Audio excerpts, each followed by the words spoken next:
Hi, this is Chris Claremont, and you're listening to a special episode of Power of X-Men.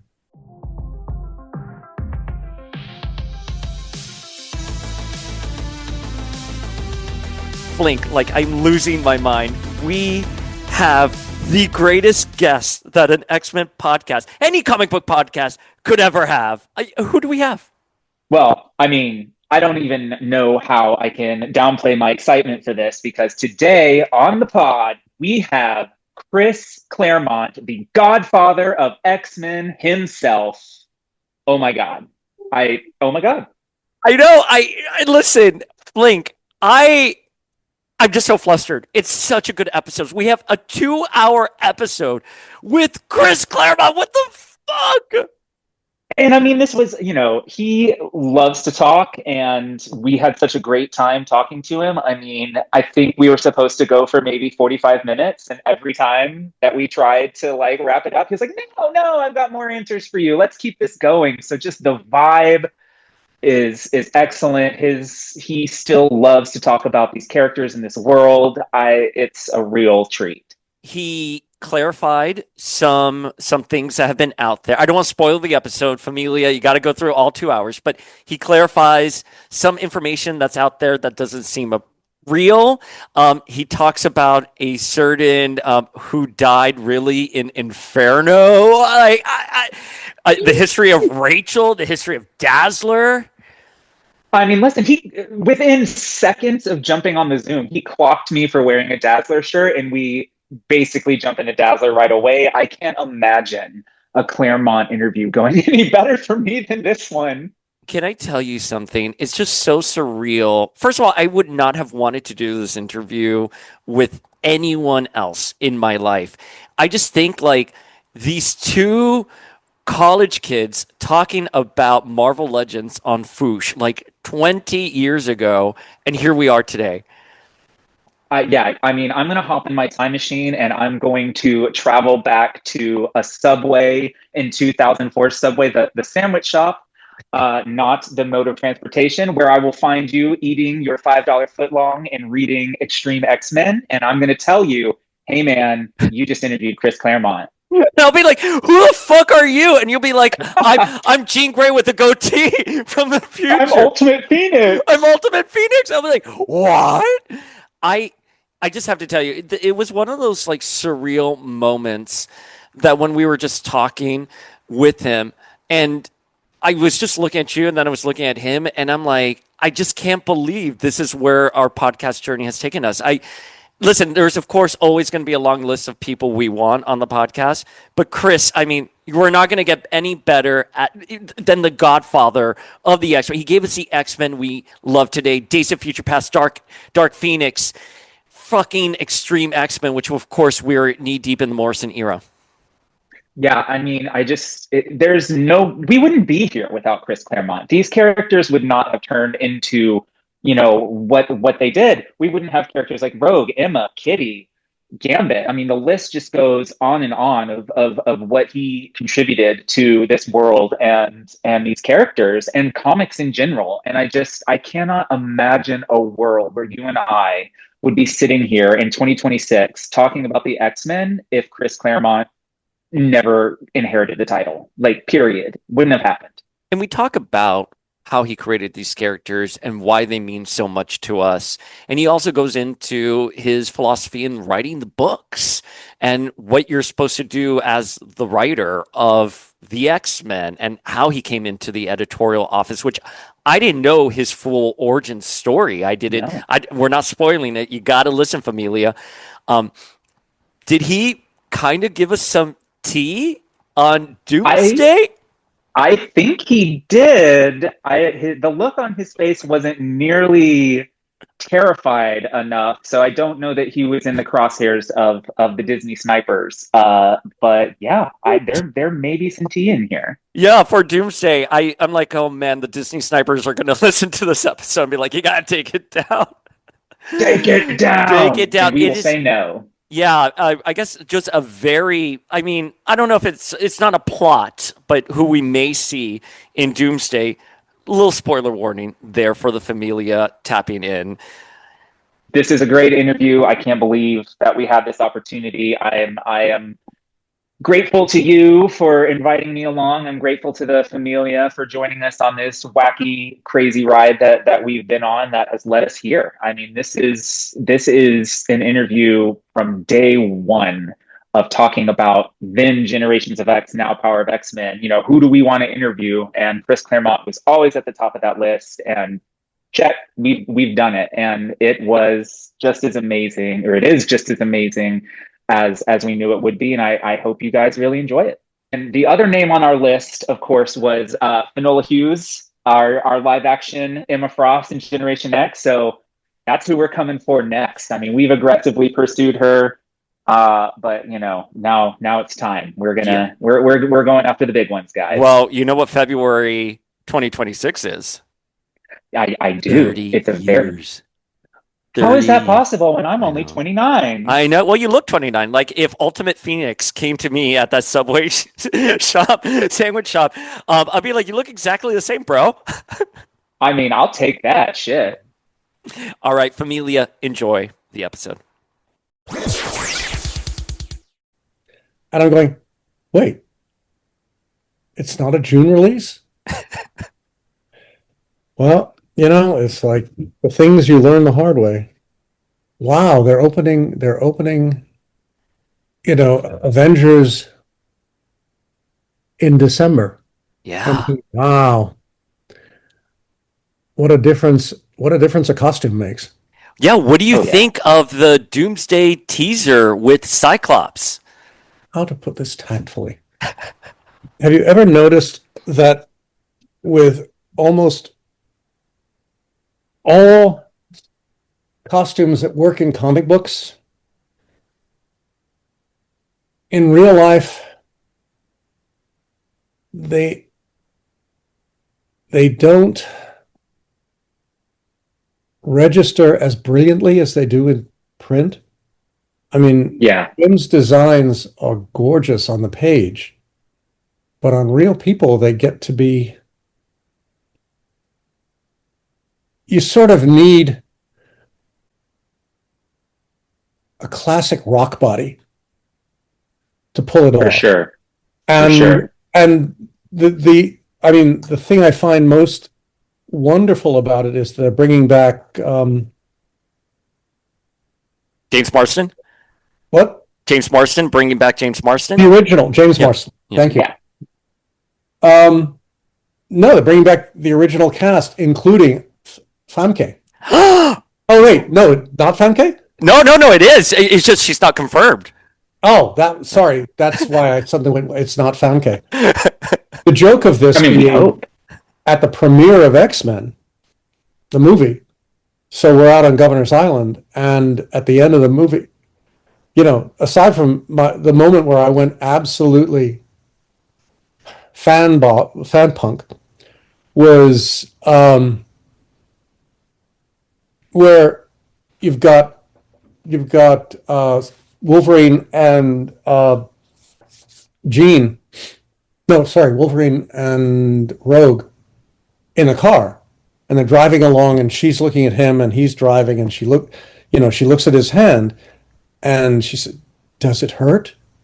And he looks at her, and he looks at the hand, and he looks straight ahead, and he looks at the hand, and he just said, "Every time." And I just jumped to my feet and went, yes!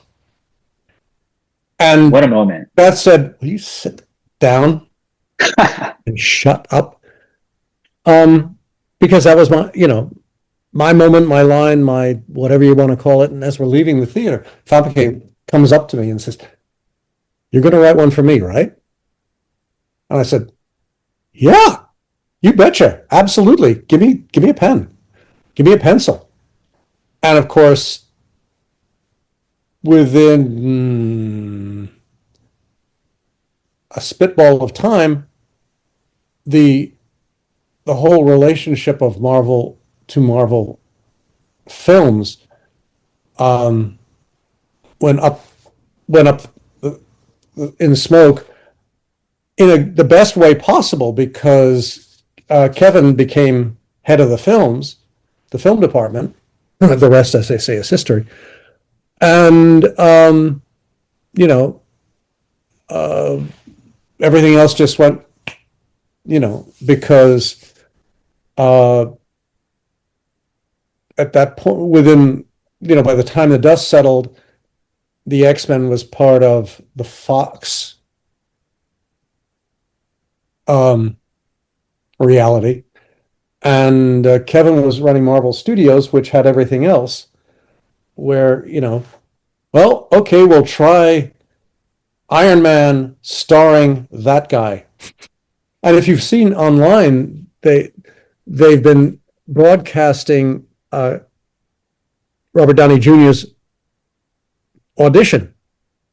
And if you watch it, it's like, holy. And that's, when they said, okay, we'll take him. But then if you read the little squib that went with it, they got him at absolute minimum. His history at that point, it was $500,000, which for a character like that in a lead role, what? Except his giggle was, all right, but I want a specific percentage of the take. And I said, sure, why not? I mean, it's a comic book film. What are you going to get? And what was it, $800 million later? Yeah, it was. Yeah. Well, but it was part of a sequence, because Iron Man 1 was like, holy cow, good character, good script, good film, brilliant performance. And then the film that just blew everybody away, because it was totally unexpected, was Captain America. Yeah. And you thought, didn't see that one coming. And then Thor was it slipped a little on the ice, but it still was a remarkably effective film. Yeah. And let's face it, the relationship between Thor and Loki, Yeah. Another 15 films. And that sort of set the stage, because in the background, of course, you had the Scarlet Witch, and you had Hawkeye. Yeah. So you had the entire Avengers sort of coming all together. And by the time the dust settled, everyone, I mean, what? Mutants? Who heard of them? The irony, of course, being that X-Men was the film that sort of set the stage for this, because everyone figured it was a Fox superhero film, and it would do what all the other Fox Marvel superhero films, like, what's his face, the vampire killer? Oh, Blade. Oh, yeah. But the X-Men came along and they figured it would do 60 million. Yeah. And then opening weekend was 98. By Tuesday, it broken 100.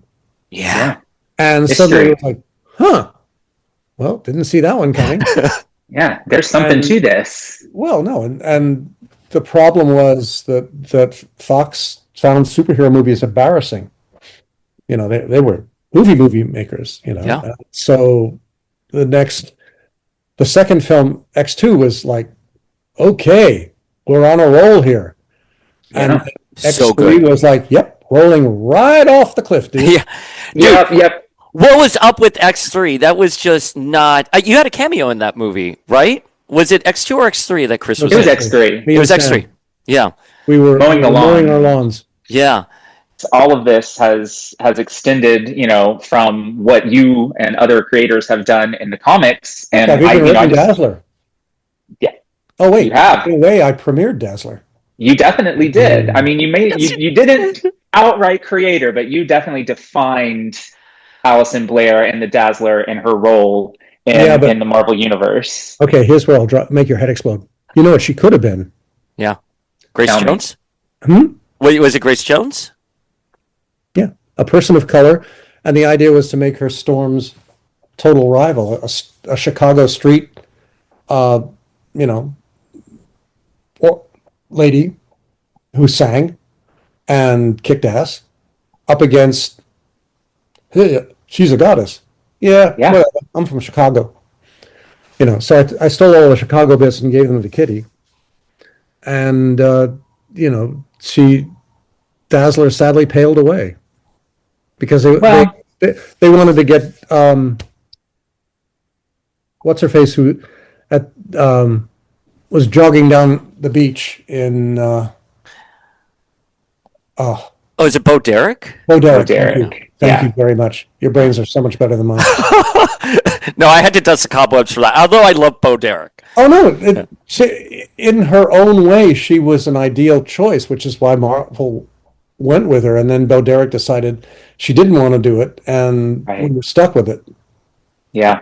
But it would have Well, been a lot more fun, I think, to if she had been a hero of color. yeah. Um, but that's another century, and we don't have to talk about it now. I've said my And piece. I've actually, I've actually spoken with John Romita Jr., who of course is responsible for Dazzler's appearance, and he said that he and you both fought really hard for her to look like Grace Jones, because he was saying, by that point disco was actually kind of phasing out. So he said that the women that he was seeing in the clubs, the Yep. singers, the hip girls were all like Grace Jones, and that Yep. he really wanted that to happen and just couldn't get Marvel editorial, or maybe it was Casablanca Records, I'm not sure, but one of Well, the big wigs wouldn't get on board. yeah. I mean, how do we put this tactfully?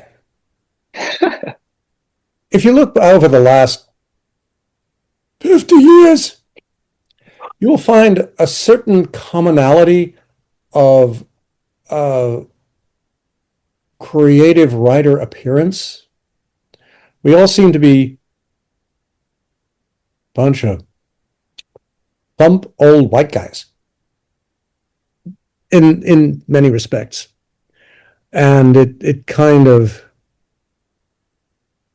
gave our awareness of modern, what then was modern culture, now is ancient culture, a certain Yeah. limited perception. It's getting better now, but back then it was, in my case, it was the fun of living in Manhattan, and JR as well, just going to visiting the appropriate places and literally taking notes, Yeah. Yeah. stealing from the best. Well, so I'm kind of curious, speaking of, while we're on the subject of Dazzler, you were, I don't know if forced is the right word, but you were, certainly encouraged to use her for the corporate synergy of it all. Were you frustrated by that, or were you kind of excited to put a mutant disco singer in the middle of the Dark Phoenix Saga? Well, it made for an interesting contradiction. I mean, it's like, yes, we're doing a saga about destroying all creation. So let's do two issues at a club Yeah.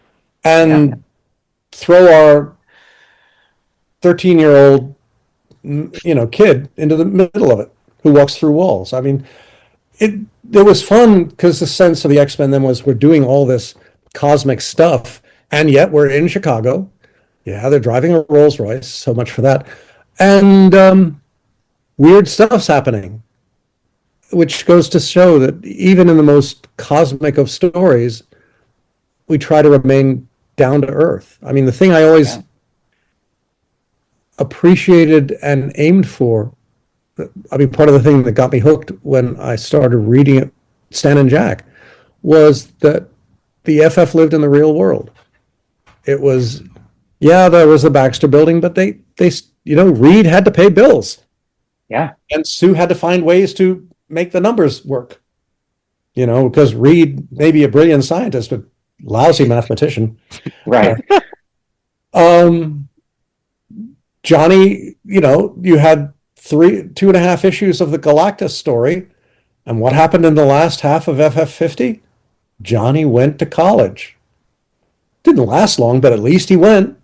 Right. The FF had to pay bills. They had to deal with the real world. That's not something that happened very often with the Justice League or the Teen Titans. They had their own tower in the middle of whatever river is outside of whatever fake city, which was fun for it was fun to do as a creator, as Marv and oh God, And he only passed just like George Perez. George Perez. Thank you very much. Yeah. They brought it to life in eloquent ways. But then, then the Justice League went up and lived in their space station. Spidey had to pay the rent. Daredevil was a lawyer. The School for Gifted Youngsters was a school. Yeah. That's why half the fun time, at least for me, were throwaways of Kitty and the New Mutants having homework. Those are great stories. Well, or details. But that's it. They're throwaway moments, but they're throwaway moments that relate the superhero events in the story to the real world, hopefully, events in the readers' lives. I mean, look. Well, I think that's something you did so well with X-Men is you made the characters so relatable. Yes, there's all these grand space soap opera, elements happening, but it was, your early issues were very much grounded in like what's happening with Jean Grey and, how Kitty Pryde is feeling about this insane new situation, she finds herself in, and you revolutionized the way that teen comics were written. I couldn't agree with you more, Flink, because one of it's just so beautifully written that at the end of it really is at the end of the Dark Phoenix Saga. I mean, it's so poetic, and I read this when I was like 8. And even I could see it, which Jean is dead, and then new life comes in, which is Kitty Pryde joining the team. It's just, I don't think you understand how much that storytelling was essential for us growing up, and your approaches to that. It laid the foundation for our literary knowledge to loving these characters, of course. But you all went out and got itch T-shirts? No, but I got an English degree because of it. So, well, there you go. But that's, I mean, thank you very much. That's one of the more flattering comments I've ever gotten, and is very much appreciated. But that's, at the risk of sounding like a jackass, that's the job. That's I've got 20 pages to fill, and well, back then it was 18, but and got to do it, and you've got to do it in a way that makes the reader want to turn to the next page and see what happens next. And trust me, the most wonderfully flattering piece of news was discovering that the third week of every month there were queues outside of comic book stores. And I was like, huh? Wait, you mean people line up? Yeah. Well, where's that going? Damn it. That's the thing the argument I was making right around the first time I got fired was, we have this wonderful opportunity. Let's find a way to have longer lines for more books. Okay, I love the fact that the X-Men is getting this kind of attention. Let's find a way to get the FF that kind of attention, or Spidey, or Daredevil, or Dazzler, for God's sake. Please. Dazzler 1! Get a queue outside the book. No, not Dazzler 1, Dazzler 20. Fair enough, yeah. No, I mean, anybody can get attention for a first issue. That's the ball game. But the trick is getting, I mean, what I was saying at the time was, yeah, hooray, we sold, 7.9 out of an 8.2 million print run.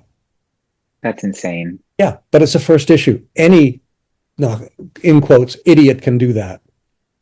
The trick would be to come back a year, 16 months later, and get issue 12, issue 16, issue 17, because it's not even an event issue, to be doing high 6, maybe even 7 figures.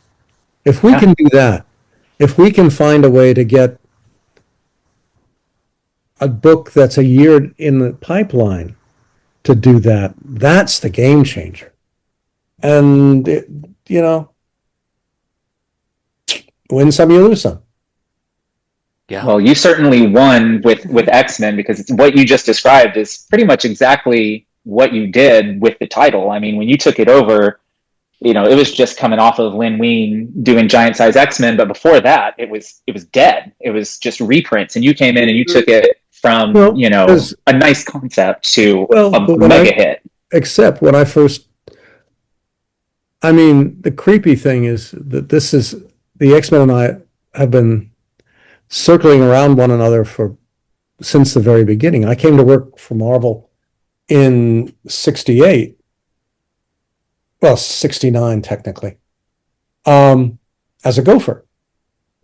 But one of the jobs I had was proofreading, and one of the series that was coming through the house at the time was X-Men by Roy Thomas and Neil Adams. So I'm sitting there reading the fentanyl. Oh, that's a Freudian slip. The Sentinel Saga, the first Sentinel Saga, where you have Neil drawing the Sentinels, and you have, I mean, it was, you looked at that and went, whoa. Yeah. But they couldn't figure out how do we end it? And so I, idiot that I was, I raised my hand and say, well, theoretically, scientists figure that mutation is caused by solar radiation. So if the Sentinels seriously want to end mutation on Earth, they got to end the sun. And the next thing is this beautiful Neil Adams splash page of the Sentinels diving into the sun. I mean, a beautiful shot of the sun with these Sentinels fading away. Yeah. So, and then the first story pitch that I sold Marvel were the Sentinels coming back from the sun. So it's like the X-Men and I had been circling around each other from the very, very beginning. So yeah, you can say this is higher authority's way of saying, you think you're so hot. Let's see it. Prove it. And prove it you did. You did. But that was 50 plus years ago. Yeah. What is time? What is time? Depends on how badly you want the windows repaired or the rent paid or yeah. I mean, I was having a great time on the X-Men until I wasn't. And that was, right. Until Marvel and I had one argument too many.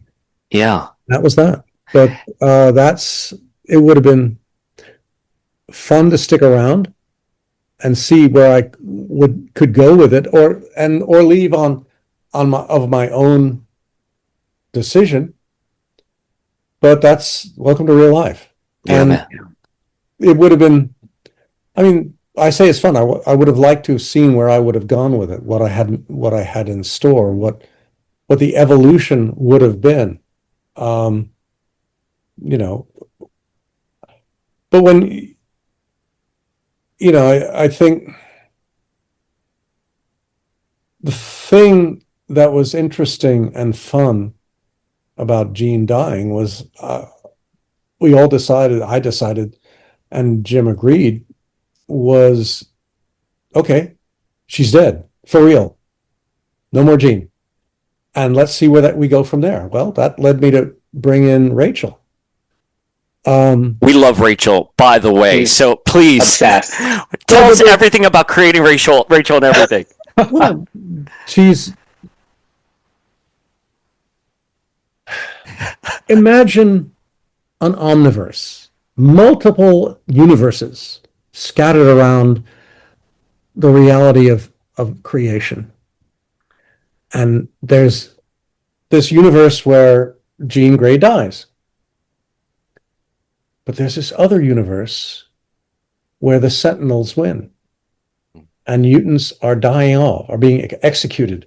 But Kate Pryde, well, in the original story, she was Kate Rasputin. But I didn't like that, so I shifted it over to another universe where she's Kate. We'll leave the last name out of it. Well, actually, and she figures out a way to head him off. And at the end of the story, Rachel is sent to that dimension. Yeah. Except it's not her dimension. It's Marvel's dimension. It's Earth 616. And things get, and Jean's alive in the universe. Well, Jean survived in the universe she came from, but in the universe she arrives in, Scott's married to Madeline Pryor, who looks a lot like her mom, but isn't her mom. And their baby is a boy, whereas they're the only child of Scott and Jean, as far as Rachel knows, is Rachel. And Rachel and Jean is dead. So I wanted to play with that, just go on and on and on. And then X Factor came along, and my one attempt to head it off at the pass, Jim thought it was a good idea, but he'd already greenlit X Factor, so it was a really big iceberg. Yeah. How was it pivoting, with X Factor there, with your overall plans with Madeline? How did that evolve? Because, and you can correct me if I'm wrong, I believe you've said in the past that Madeline was supposed to be that 1 in a million chance that she looked like Jean, and that he was going to get married, have a couple kids, maybe he'll come back. But what was that process? Apparently works for Daredevil in the movies. Not Daredevil, sorry, for Captain America in the movie. Yeah. According to, the latest batch of trailers. Yeah. But Madeline has grown in such popularity over the last few years, especially with X-Men 97. But we loved. Oh, give us a. Yeah, tell us. It's the brutal reality of work for hire is work for hire, and I've created 40 odd A to A plus list characters. Yeah. Yet I have absolutely no say over what happens with them in their lives or their creative realities or anything else. And it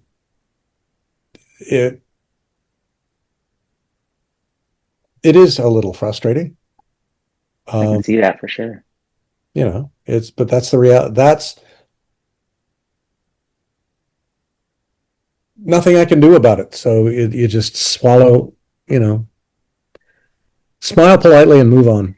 Okay, but fortuitously, the way it worked out with Madeline in specific is that you redefined the idea of what a clone was, air quote, evil clone.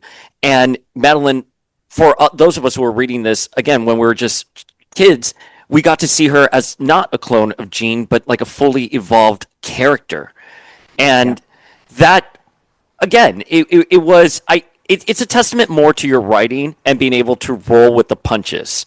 Because, again, I cannot tell you what it was like in like 1991 with just little Fleer Ultra trading cards trying to piece together Jean Grey, Rachel Summers, Madeline Pryor, the Phoenix, the replacement of Jean with the Phoenix, again, without Wikipedia, without anything. And that, when you discovered Madeline's story, oh my goodness, it was like mind-blowing. And we didn't see her as a villain. We didn't see her as just the evil clone. She was fully realized. Again, it was your approach and your writing. Well, the story, the idea I had that I didn't get to pitch, because at the point we got to the end of the saga, no one wanted to hear anything about the redhead again. And besides, it was Walton Weasley's character to play with, not mine. Mm-hmm. Was, are you sure it was Madeline who died?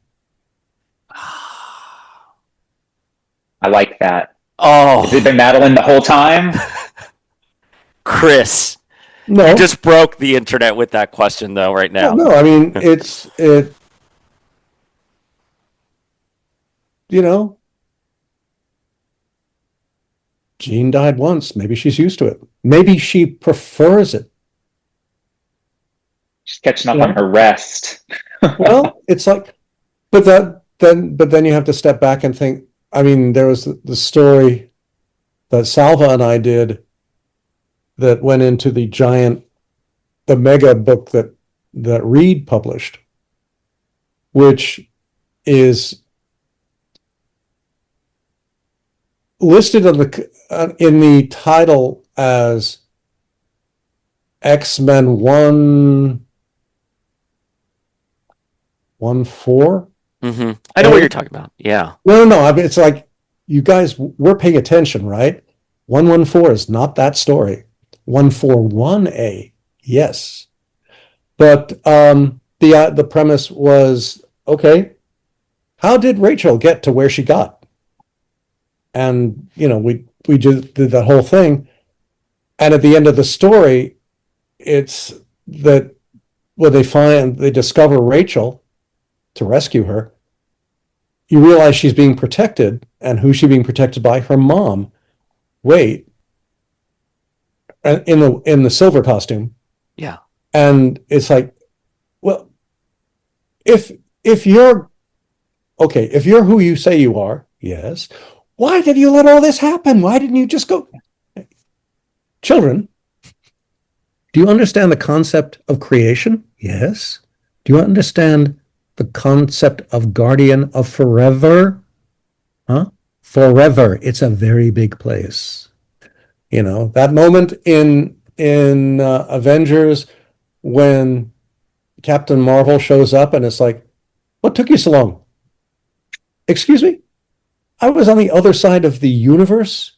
Yeah, so? Universe, dimwits.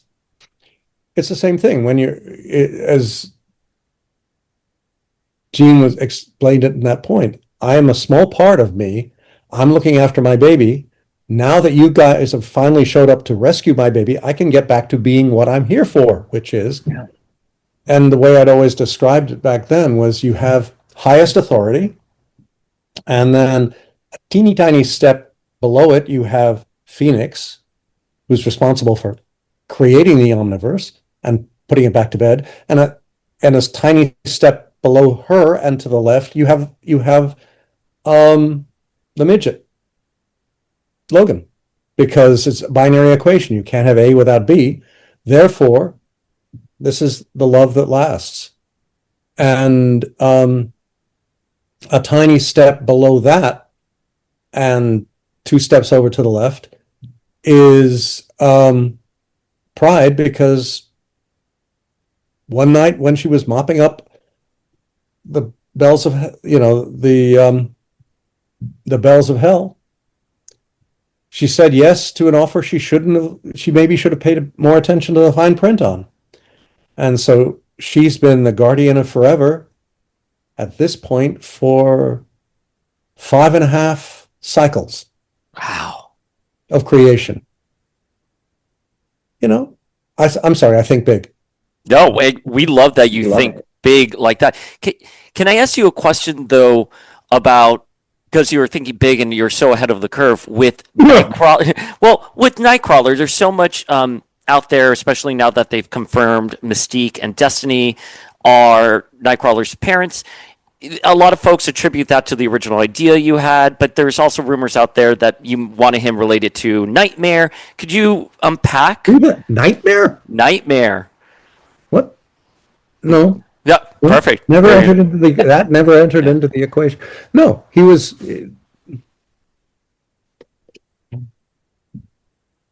There's an 8-page story I did in X-Men 700 that Salva and I did, which is the family.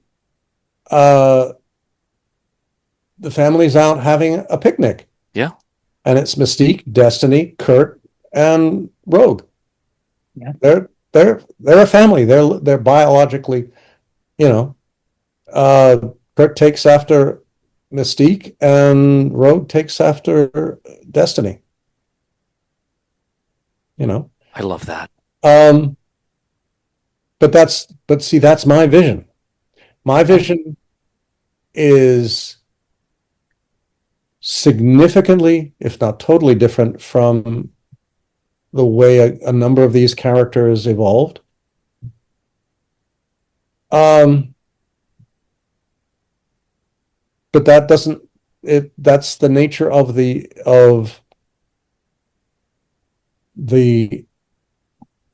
industry, I guess. Mhm. But it's also Yeah. it's the ironic reality that Stan's and Jack's characters are fundamentally, in many respects, well, are less touchable than everybody else's. You pick up that FF and the Reed, Sue, Ben, Johnny dynamic hasn't really changed. You pick up Spider-Man, he fundamentally hasn't changed. There've been modifications, there've been tweaks, but they fundamentally haven't changed. Nobody plays. I mean, Stan's rule was you get to play with the characters for as long as you're on the book, but when you're done with the book, you put it back on the shelf the way you found it. The difference between normal dynamic and my dynamic was I wouldn't leave. So after, 16, 17 years, the book that went back on the shelf was fundamentally different from the book that I started with. And everyone kept going. So I look at characters that I created and that I pointed in a certain direction and that I evolved in a certain way. And what I see now are totally different. Well, that's the nature of the company now and the reality now. I guess it's nature's way of saying maybe you should go on and write something else so it won't bother you so much. But it does to a certain extent. But that's, as I said, the way the reality is now. Yeah, I mean, that totally makes sense. I mean, you spent 16 years uninterrupted writing these characters, developing this universe, turning it into what it is today. I can absolutely see how it would be difficult to see those stories and those characters continue on, past what you intended them. But I'm curious, speaking of, you've already said that you like to go big. And of course you're known for stories like Days of Future Past and Dark Phoenix Saga, but my personal favorite part of your run is probably about the 100 issues between Emma and Storm swapping bodies in 151 through the end of the Outback era, which is, like I said, about 100 issues later, around 251. Mm-hmm. And in that period, you have things like the Brood Saga, you have Nimrod and Rachel, you have Mutant Massacre, Fall of the Mutants. How, you're thinking big, but you have to have the character beats in between them. How far out were you really planning things like that versus how much of it was kind of on the fly? Both. No, I mean, you throw the ball as far as you can. Okay, so you figure, oh, that's 300 feet. That's pretty impressive. Or you hit it as hard as you can. But along the way, you always have to leave yourself open to inspiration. It's like a character that suddenly jumps up out of nowhere and works. A moment that, hey, what if?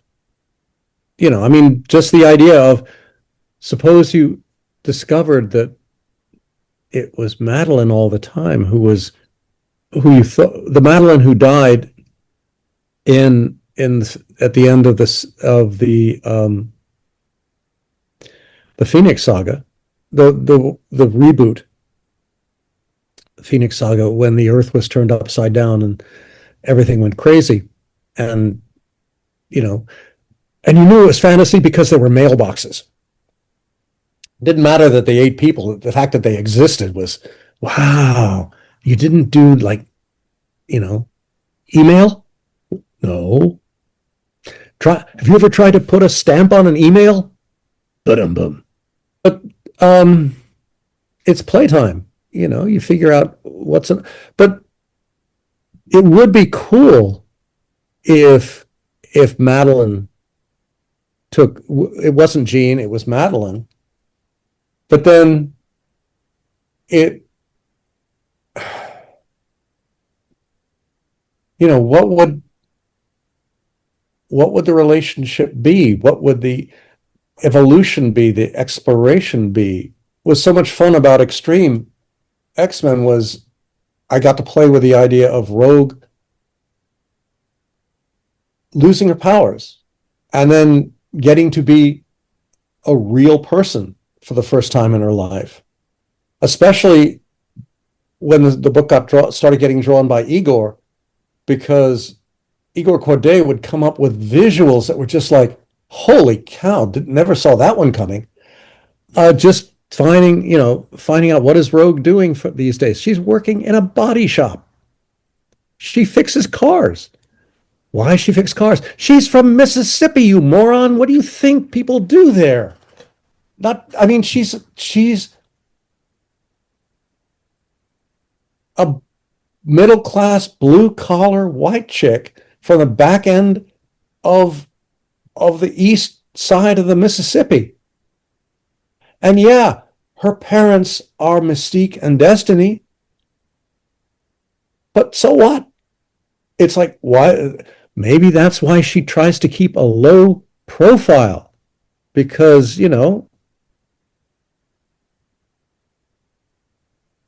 it's a binary equation that wasn't as popular there as you might think, but it may not be as rare down there as you might think. Especially since one of them can look like anybody at any moment. Yeah. But it's playtime, and also it was part of my continuing effort to prove that just because they don't have superpowers doesn't mean they're helpless. Rogue was especially again in those Igor issues, every bit as formidable a hero as she was with superpowers. It's a lot harder to see her coming. Yeah. And she was especially good at beating up arrogant little punk superheroes, super characters who deserved every punch. And then, the flip side of the equation was, who's the alternative? The alternative was Bishop. Who's this monster of a guy? That's because he's Australian and he's Aboriginal, which is even more fun. It's you shuffle the cards, you see what works, you play with things. It's and again, Igor, especially from a civilian perspective, because I'm afraid after the first 50 years, it is easy to get bored with costumes. Yeah. Meaning no disrespect, but people are much more fun in real life. And it's also a lot more tempting to see people walk through a convention playing the character, but not the costume character. Yeah. I'll agree on that. Speaking though of the costumes and X-Treme X-Men, that kickoff with X-Treme X-Men back during the early aughts, what was it like coming back and writing X-Treme X-Men? And you killed Psylocke off in like the third issue. They were in search of Destiny's Diaries. Mm-hmm. I mean, in so many ways that felt like the traditional X book. Well, thank you. That was the idea. I honestly, it pissed me off that I had to give Beast back to, pass him over to New X-Men. But in return, I got Gambit. Yeah. As far as I was concerned, I got the A+ list. There was nobody in that book I didn't want. There was nobody in that book that wasn't a totally cool character. And, Salva came up with some of the best looking outfits ever. And again, I got to do one of my favorite stories, which is Aurora pays Emma back for more than a multitude of sins. Yes, those are the greatest issues. I'm sorry to interrupt you. The greatest issues of X-Treme was that Emma and Storm dynamic. Well, and then Emma got her revenge by making Storm wear one of the house outfits. Yeah. Oh, and yeah. Storm That little skirt. Really walk around dressed like this? I said, you're one to talk. you want to have a say in what we wear? Come back. Right. And Aurora's attitude, no, I'm fine. But yeah, and again, one of my favorites is Sam,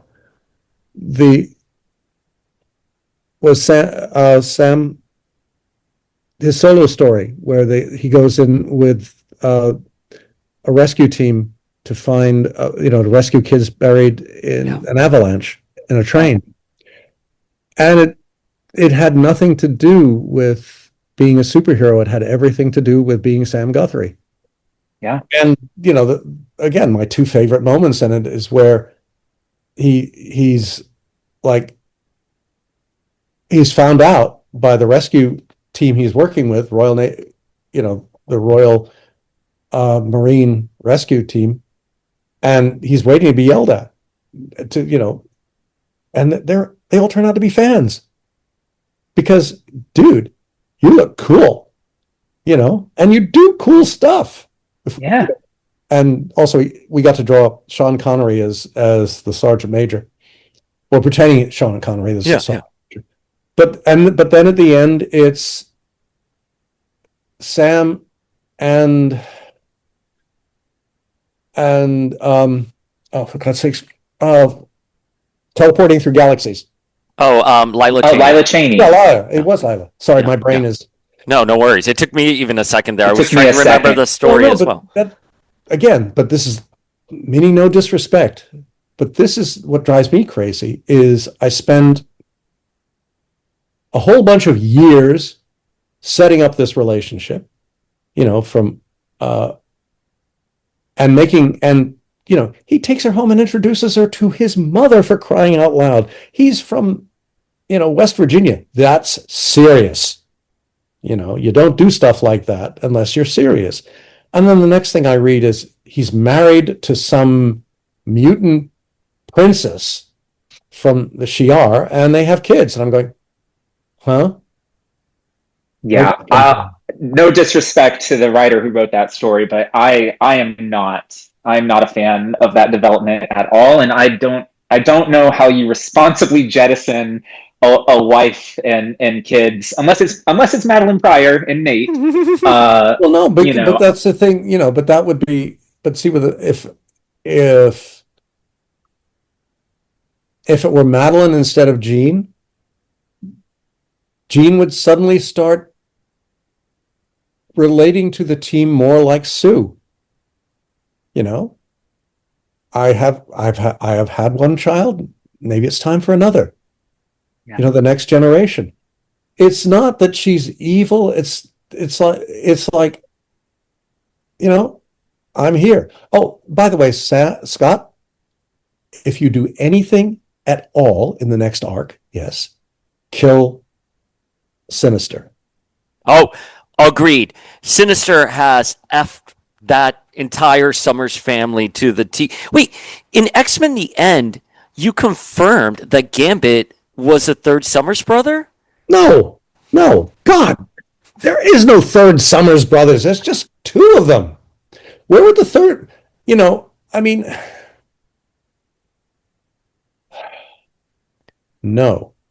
What I confirmed is the original pitch for Sinister is that he is the 8-year-old kid that was Scott's quote-unquote best friend at the orphanage, except that he was 8 years old when Scott came in as a 8-year-old, And he was 8 years old, 10 years later when Scott went out to join the X-Men to become Scott, the Scott we know and love. How is that possible? Well, he's a mutant with a 300-year lifespan, and he ages proportionately. So, yes, he was born in 1840, 1820, but it's 2022 now, 26 now, and he's aged sort of proportionally to an 8-year-old kid. But his mental acuity is that of an adult, a brilliant adult. But he's a supervillain. What Marvel supervillain, like, is going to take orders from an 8-year-old kid? Yeah. Especially Sinister. I mean, no, especially what's his face? Scott's dad. Corsair. No, shoot. Christopher Summers? No, just Wolverine's dad. Sabretooth. There we go. Except it's not killing Wolverine because he knows Wolverine's going to get better. The idea is he wants Wolverine to kill him because he'll get better too, just to prove, see, I am your dad.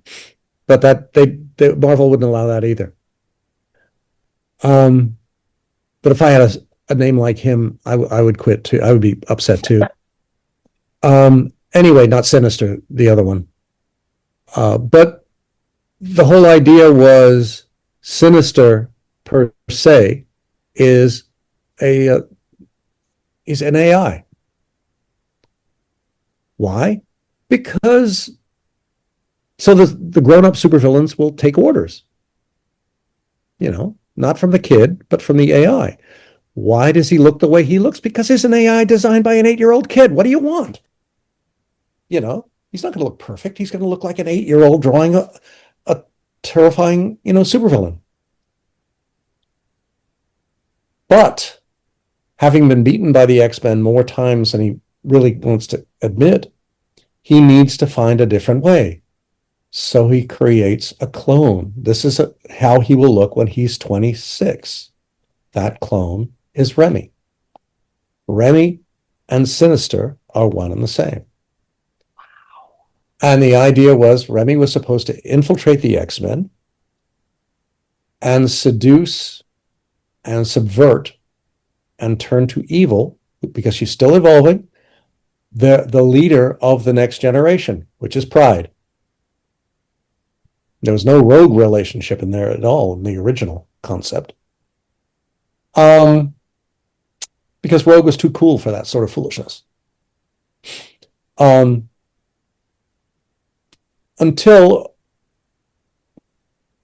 I had the idea of switching her and Nightcrawler and realizing, boy, she looks really good, blue with a tail.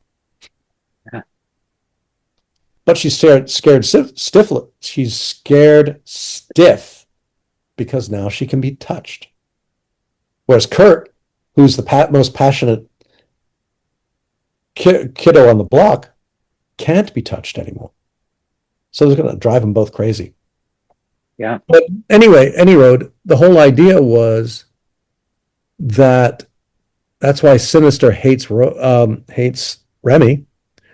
But Remy, who was originally supposed to be evil, evolves maybe differently. Or, he and Pride both get a little creepy twisty. The idea, the fun part about the X-Men who were adolescent is they're still evolving. They were always evolving. The problem with the original 5 and the problem with the reboot 5, except maybe for Kurt and maybe Peter, is that they're grown-ups. Aurora was, if Aurora were evolving the way I had created, by now she'd be 70 stuff. Wouldn't notice it, but she would, time would pass normally. Whereas the other, Peter would be younger. I mean, the Colossus with a beard I find very disconcerting. Because he's supposed to me, he still should be in his 20s. Yeah. Kurt should be in his 20s. Rowan and Logan are the only grown-ups in the room, and Scott, I guess. But that was it. Again, I had a specific view. But if Madeline as Jean were pitching it to, okay, I'm your wife. I'm going to have another child. We have a baby. And you're going to leave Sinister out there? I would, No. that would be Scott and his dad, the family affair with the X-Men coming along for a ride. I mean, that to me would be fun. Agreed. Because it would be, how does Sinister find a way to win? Or does he find a way to win?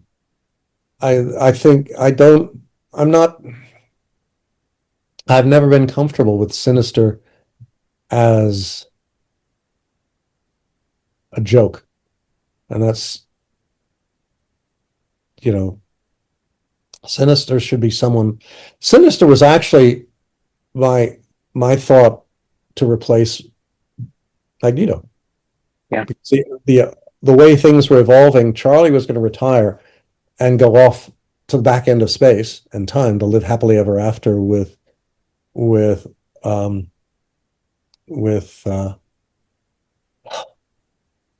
her face? The Empress. Lilandra, thank you. And Magneto would become head of the School for Gifted Youngsters. And again, I expand the relationship so that you would see more of the public high schools in town. So you'd have mixers, you'd have him dealing with, what's it like being head of a school, him being frustrated by parents. That's the other thing. They're so rare, with so many mutants, there are so rare mutant families or mutant presented families. It happens occasionally, but it's very challenging to keep track of these days. Especially at $5 a book.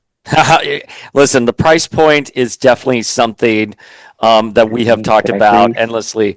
Sort of shifting gears a little bit, I would be remiss in my duties as a huge Excalibur fan to not ask you about Excalibur. It was so tonally different from both Uncanny and New Mutants. It had was that more like Doctor Who-ish style, just an itch you wanted to scratch? How did that title come about? I wanted to work with Alan more than I wanted to work with almost anybody, because Alan is absolutely, positively, fundamentally brilliant and a ridiculously nice person to boot. And we wanted to do something that was totally characterizationally different from everything around it. And, part of it was, what do you do if you wake up one morning and the rest of your family has been wiped out? Saving the world, but wiped out. And you're not. Kitty and Kurt are, as I think I've touched on in a couple of one-offs that I've done since then, this is not a good and easy time for them. And then Rachel shows up. It's like she runs away from the X-Men, and then 20 odd issues later, she comes back in Excalibur. Okay, so what do we do now? Well, let's go in a different direction. Let's be interstellar. Let's be pan-dimensional. Let's indulge in every ridiculous tendency that Chris and Alan, well, Chris mostly, want to indulge in. Let's have fun, for crying out loud, and see where we go from here. It was a fun book. And It's so fun. do it. It's so I created Captain Britain. Let's do him right for it. I just wanted to circle back to something you mentioned about Rachel. You know, she disappeared. She left disappeared from the X-Men and then showed up in Excalibur. We never really got the story of what happened in between there with Rachel in Spiral's body shop. Of course, there was a Phoenix miniseries planned. I've actually seen some of the art pages that Rick Leonardi did. Yeah, Rick is, again, one of the most brilliant artists in the field. What was happening to Rachel? I think there was an accident in the basement. I mean, literally. It's like every so often a boiler will blow a fuse or something, and all the notes get. So, and no one at the office has ever expressed interest in rebooting it. Well, I'm expressing interest in rebooting it. I would love. Tell higher to know what authority, and happened. they can call me, and if we can, things get complicated sometimes. Yeah. Yeah. And that's basically it. A lot of. And then once Marvel and I parted terms, it was not a comfortable moment in either of our relationships. So, and that again, then suddenly I was back, and I was back at management, which was fun. And then suddenly Marvel went bankrupt. And we all got fired again. It was The 90s were fun. The turn of the millennium was, how should we put it, interesting. Yeah, very, very much so. Very. But you guys bounced back with X-Treme X-Men, and one of the big things in X-Treme X-Men, by the way, that has been a hallmark of the franchise since it happened is Sage. How you took Tessa and evolved her into Sage. What? Tell us. No, but the frustration is, yes, I did all that with Sage. I wanted to do all that with Sage. I set it up in certain respects from, the very beginning. And now there's, 20 years later, there is a different perception, creative perception of her than there was then. So different writers, different editors, different desires, perceptions, inspirations. Again, it's fun. It is fundamentally different from the inside looking out than from the outside looking in.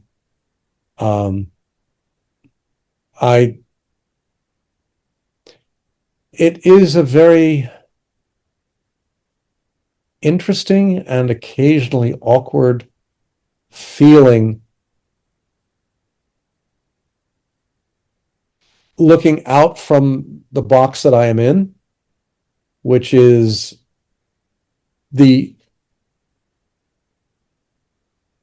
defined by the first 17 years, with an occasional exception involving X-Treme, to what's happening since, or what has happened since, what's happening since. My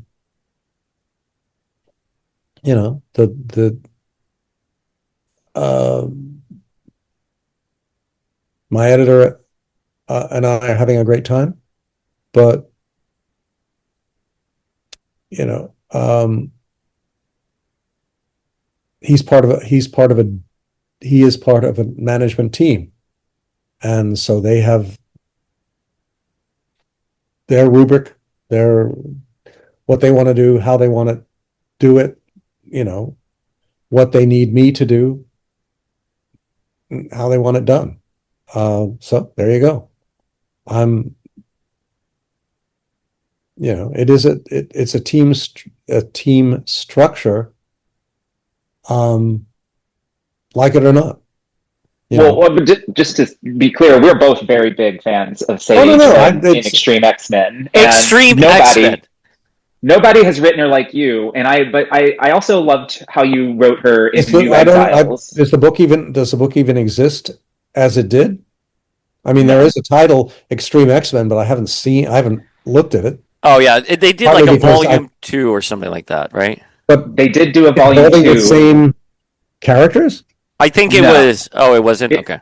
It was, so the X-Treme X-Men Volume 2 did have Sage, but it was more of the inheritor of Guardians of the Multiverse, kind of like the Exiles thing. So it had Sage, it had Dazzler, it had an alternate Wolverine who was gay and in a relationship with Hercules. What?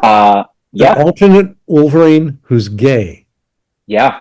Mm-hmm. Captain Howlett. I swear it was better. I'm making it sound ridiculous, but it was actually a really fun. It was actually a really fun title. I was thinking of the one that came out recently, like 2 years ago, the Volume 3. It would be Volume 3, but no, X-Treme X-Men Volume 2. Yeah, it was just in name only, nothing to do with. For sure. Nothing to do with. It's just it's such a there seems to be such a temptation to touch on quote unquote forbidden aspects. It's like, oh look, it's like character A and character B are getting married. Yeah, so what? I did that 50 years ago with the same two characters. What's the problem? You don't have to yell things from the rooftops. Just do it and see if anybody notices. And if they notice, then you can respond. But if they don't notice, keep on going and have a nice time. It would be interesting, just as a hypothesis, if you decided, okay, Peter's working at the Bugle, or he's still in grad school or whatever, and he meets a guy and they hang out, and things, the longer they hang out, the more interesting the relationship becomes. And Peter doesn't know quite what's going on or why it's going on, or is this me, or is this whatever?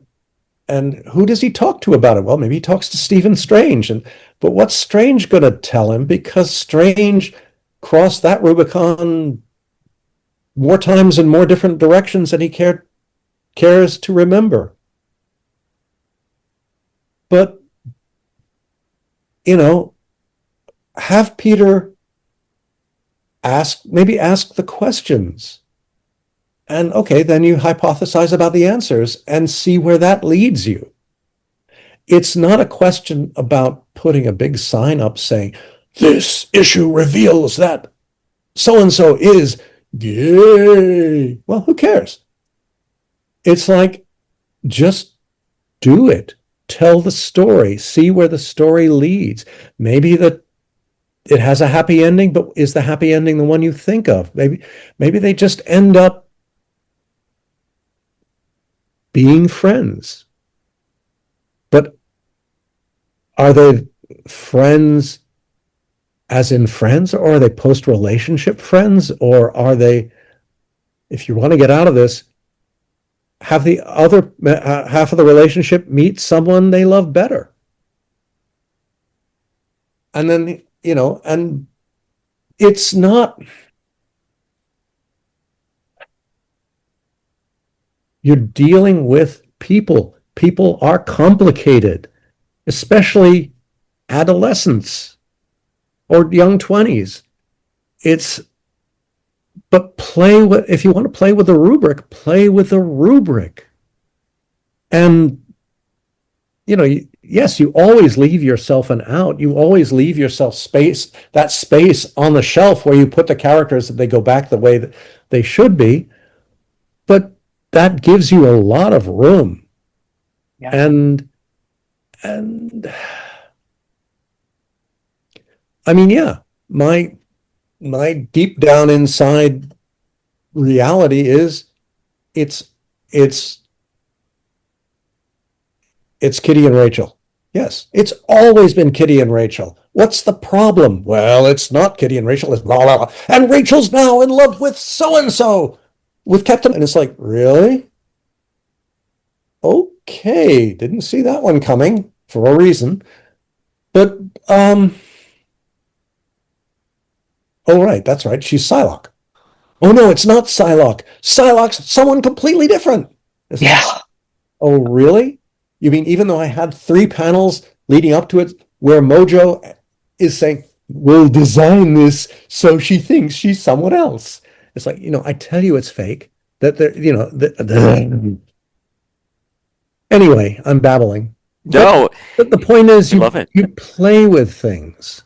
You play with things you take the stories in directions you hope the readers will enjoy, but you always have to leave yourself a way out because this is fiction, Yeah. unlike reality. But that doesn't mean that you cannot play with reality. The reality of relationships is the most delicious and tempting way to deal with it there is. And you figure out how can you present this reality in as effective and seductive and tempting a manner as possible so that every reader, whether they think they like what's happening or not, has to feel compelled to turn the page and enjoy it. If you don't do that, then they're not going to turn the page anyway, and then you're really fucked. Sorry. No, we like cursing. No, we curse Agree. here. Yeah. No, but I mean, and you need to give the reader that incentive to turn the page. Right. And you have to come back monthly. Want to. Yeah. I mean, that's why you sit through 4 acts of Shakespeare. Yeah. But that's why every Shakespeare tragedy has humor in it, and every Shakespeare comedy has a moment of tragedy. Yeah. Yep. You basically play to win. Yeah. And to me, that was, and yes, occasionally you'll strike out, but listen, the best average in baseball is 405. That means you miss 6 out of 10 hits. Yeah. That's not you figures, I could probably do better than that if I try. Okay, try harder. But the same with writing. You're not going to hit a whammo every time. I mean, the remarkable thing about X-Men was I seem to be incredibly lucky in that I did hit a whammo more often than not. Oh, you did. Definitely. But that's fun. The whole point for me anyway was you want the readers to love the characters. Yeah. And if they love the characters, they'll come back to see what happens to the characters. And if they're in love with the characters, they may not like what's happening, but you've got to, wow, that's it. I mean,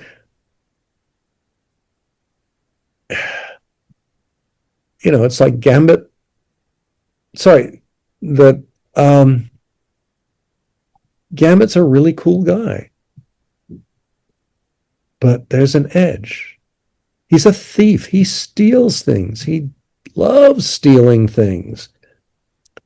The whole point about the first Gambit series that, from last year was that at this point, he's stolen Row. you know, a barely 12-year-old Rogue who hasn't got mutant powers, and they're hanging out. He's stolen her. Not only has he kind of stolen her from the X-Men, of which at this point he doesn't know anything about, but he's stolen her, more importantly, from the Shadow King. Now that's cool. Yeah. But in the meantime, we're going to have fun. And Remy falls for this gorgeous gal who then gets her face melted and turned sideways by villains. And they're going to, go off to see if she can get her a normal look back. But this is, so in a sense, Remy's won the battles, but he's lost the war. He's lost the cute girl, his cute girl. Oh no, well, I still got the kid. And it's still going to be a while till she grows her hair back. And I have to deal with real continuity. So you ask the basic question, okay, what happens next? And that's always the next question. What happens next? Where do we go from here? How do I get the readers to desperately want to see the next issue? And yeah, it's harder now because I'm combating a dozen other X books and everybody's in love with the continuity. I'm outside that, which means I have to find a way to wiggle in and come on, you want to stick around a little longer, don't you? You want to see what happens next. But there's only 5 issues. Well, look what we did with Kitty and Wolverine. Mm-hmm. We made Wolverine and Kitty. Yeah. And wasn't that fun? Well, I thought Yeah. it was fun. But wait, Kitty left her outfit, the really cool outfit, finally, on a model, on a gravestone in a mountain cemetery. Oh no, does that mean she'll go back? She'll sneak back and have a solo adventure of her own? I would love that.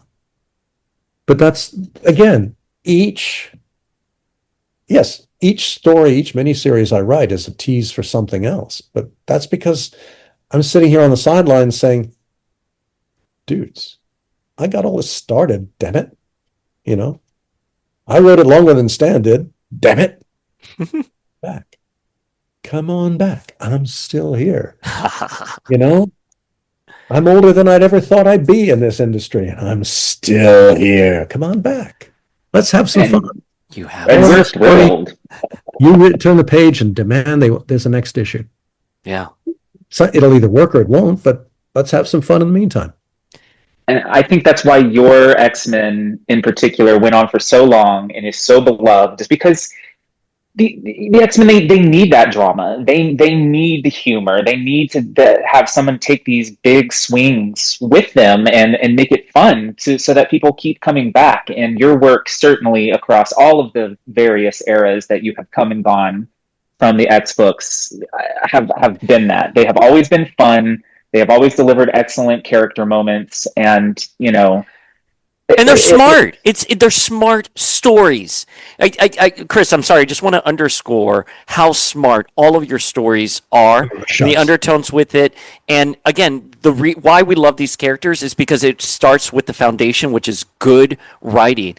And I have to tell you, the excitement of going to the comic book store when I finally got my license in 2000, 2001 to pick up X-Treme X-Men and knowing that next month, the next issue is going to come. What? They just killed Psylocke. What's going on with Vargas? Are they going to find Destiny's Diaries?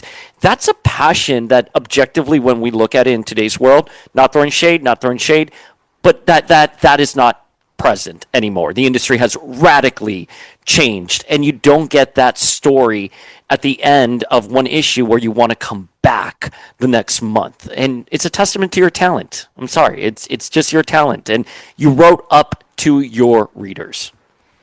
Well, I mean, that's that.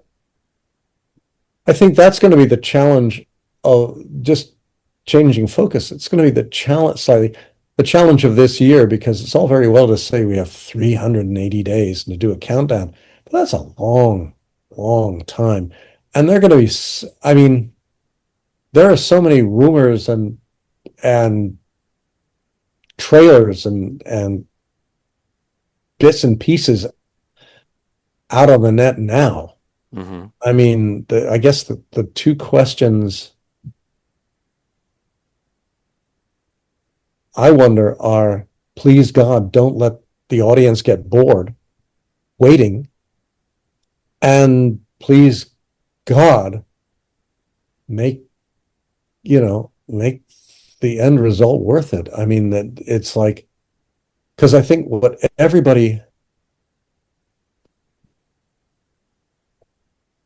what's gotten lost in the shuffle, I hope not, is that this is part one of two.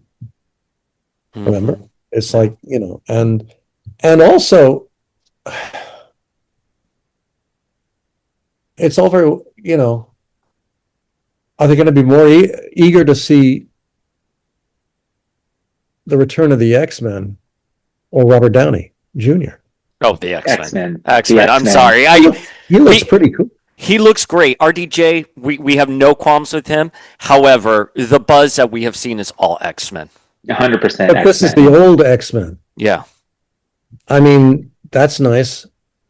What's coming next?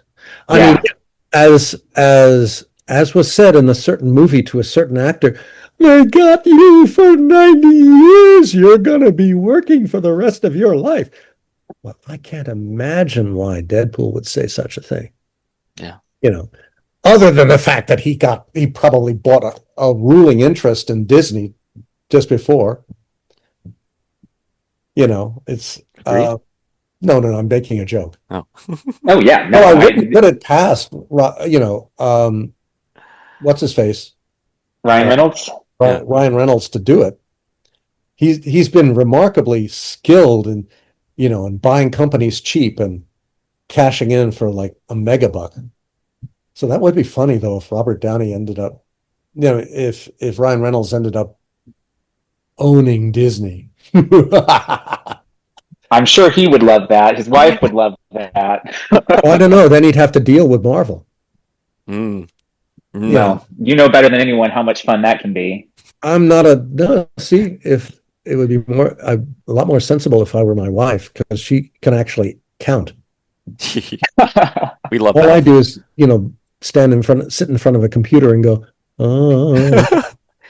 No, but first of all, Beth, you're right. She has been such a great captain of the ship, especially with scheduling this. But Chris, what you have to understand is if she were captain of the Titanic, you'd see the iceberg desperately trying to get out of the way. The iceberg would sprout legs and run across the ocean. All they had to do was not try to turn. If they just run straight into it, they would have smashed in the nose of the ship for about maybe two or three panels. But that's it. Yeah. There would be no violation of the hull structure below the waterline. Mm-hmm. They wouldn't be singing. They'd just be sitting there. No, it was a calm night. Yeah. They wouldn't have sunk. Yeah. So a lot of good movies would have gone down the tubes, but there you go. But that's sometimes the just let it ride, dude. It won't be that bad.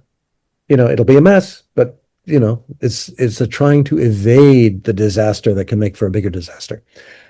Anyway, you were saying Emma Frost, the creation process of Emma, how you've seen her evolve in the franchise. We're big Emma Frost fans here. I think they have yet to find the right actress on-screen presentation of her. I mean, the thing. I mean, again, this is me fantasizing, but there was the two-part story that Bob and Cloud and I did, where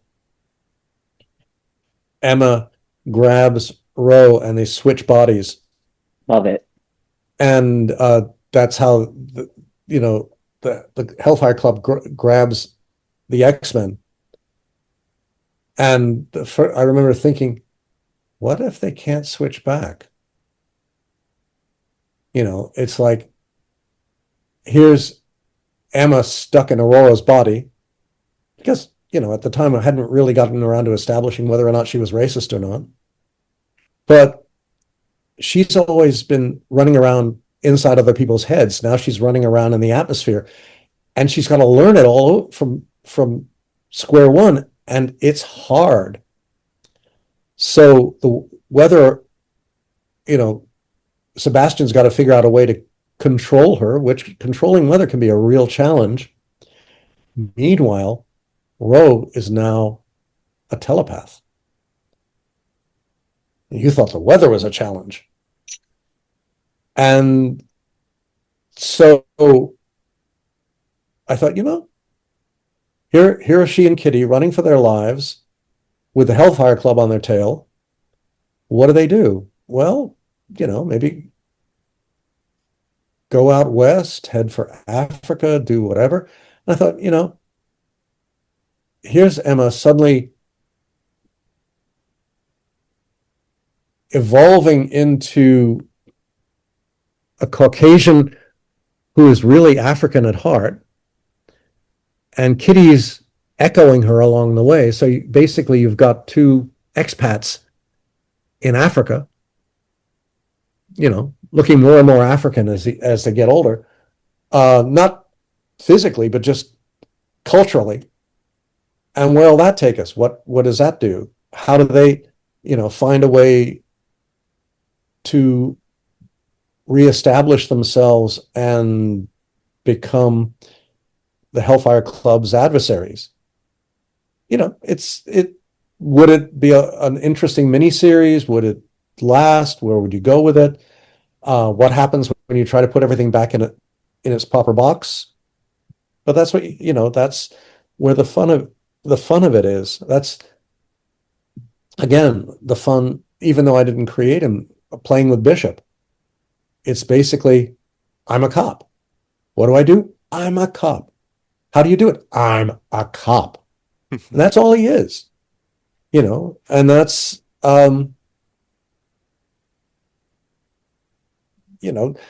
this is me going, dum dum, Law and Order, Bishop.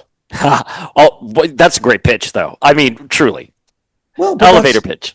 Yeah, no, but I mean that's why what I liked was him and the lady cop in Australia. Just those 2 or 3 issues were me doing Law and Order. Him and Sage. Again, it's me playing Law and Order. But playing Law and Order against villains who, from my perception, were there to make the Hellfire Club look like a bunch of weenies. Yeah. And like I said, it's Storm walking in, dragging Emma behind her, and it's like, make you a trade. And things go wrong, but this is Storm, and she has a way to, especially drawn by Salva. Oh yeah, you're going to take me on? Okie dokie, your mistake. But that's, again, it's the other thing that gets lost in the shuffle. The first, when Arthur Adams and I did our giant-sized mutant mega book and the X-Men annual, the Asgard arc. Yeah. The splash page were upper body shots of all the cast, the mutants and the X-Men. And it's like, holy cow, that's the size relationship. And you realize who's tall, who's not. And that's, to me, is a lot of times, that's one of the things I miss, is that it's harder on a regular basis to see who everybody is in size relationships. And size relationships, body relationships, define who everybody is. Yeah. Who we are as real people. Yeah. How we want to relate to people, how we want to, that's one of the things that made my head explode about the New Mutants movie, is I so wanted that to be right. Yeah. And the casting had moments of, yeah, this works. But, sometimes it works, sometimes it doesn't. Sometimes you have the right idea, sometimes you don't. Or as Archie Goodwin, one of the great editors in chief and writers and layout artists, damn it. I mean, Archie was just Archie, but as he put it, okay, you fucked up. You got 30 days to fix it. Otherwise, we'll get somebody new who will. That was Stan's last line, but Archie's right. You got 30 days to fix it. So stop farting around and do it. Chris, thank you so much for your time today. Thank you very much for indulging it. I really appreciate it. It's nice to have a good subject and good people to talk about it too. And we're only 7 days into the year. 1 week. Wow, 51 and a half to go. Will we make it? After last year, it's hard to tell. Well, I wasn't speaking so much about that as about the X movie. So. Oh, yeah. Wait. Can I ask one final follow-up question? What are you most excited about for the X-Men in 2026? You're talking about film or comics or whatever? Whatever comes to mind. Well, I'm doing another miniseries. That'll be fun. So I hope it'll be fun. As far as anything else, knock wood. And, I guess, we can do this again this time next year and talk movies. You are so beloved. And again, just you are. You laugh, but it's true. You laugh, but it really is true. No. Speaking. Yeah. Well, I'll hold you to that because I'll be at a convention in 2 months and we'll see. Okay. Your line will be around the convention. We've seen you at New York Comic Con. We've met at New York Comic Con. Your line is impossible. You have to dedicate like 3 hours because everyone's lined up for you. And you know what you do really well, Chris? You talk to everyone and you listen to them. And I'll never forget when you see cosplayers walk by and you like them, you actually flag them. It's lovely. Well, it's a convention. Yeah. If it's not fun, what's the point? Right. And if someone is going to stand in queue waiting for me for 2 hours, the least I can do is give them a few minutes of time. I mean, that's not just common courtesy. But I've stood on lines and for 30 seconds with, a movie star or whatever, and it's cool, but it's, would have been more fun to say hi. Yeah. On the other hand, I've sat in the green room and discovered, oh my God, he's a fan. This is for real. The whole point of writing this stuff is so that the readers will enjoy it. If the readers will enjoy it enough to stand in line and just to say how much they like it while I'm signing autographs, or if they'll walk by wearing the outfits, how can you not treat them with the respect and enjoyment that they deserve? Yeah. I mean, what else is the point? And it's a convention, I mean, sure, it'd be a lot more fun to have Chris Claremont Day. That way you can get all the shit signed and then you can have 3 days left to enjoy everybody else. But then I'll be sad. But it's a convention, dudes. Have fun. The reality is, as long as as long as there's people standing in line, I'll sit there and sign. Because if you're going to come and wait, the least I can do is respect that, you know. And it's a lot That's of fun. it's a lot of fun seeing you at conventions. Chris, thank you so much.